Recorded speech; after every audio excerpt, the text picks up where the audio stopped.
नमस्ते प्रणाम हम किशोर लाल यादव वो सबके बेटा वो सबके भाई रे वो सबके भतीजा। एगो बहुत ही प्यारा हमार सिनेमा रिलीज हो रहा बा ऑल टेलीविजन प्रीमियर पर भोजपुरी के number 1 TV channel Bhojpuri cinema पर, जो उनकी 23 अगस्त शाम के 6:30 पर रउआ सबके दिन शनिवार के देखे के मिली टीवी पर, और 24 अगस्त सुबह 10 बजे यानी संडे के ये वर्ल्ड टेलीविजन प्रीमियर में रउआ सबके मैंने बहुत ही खूबसूरत जना फिल्म का नाम है रिश्ते, और हमारे डायरेक्टर हिमांशु सर जो कि बहुत ही प्यारे काम किए हैं उन्होंने, और हम लोगों ने कोशिश की एक बेहतर सिनेमा बनाने की।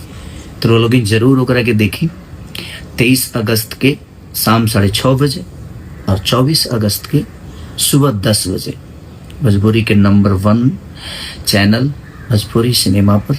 तो वो सबके देखे के मिली। लव यू, अपन प्यार और आशीर्वाद दी।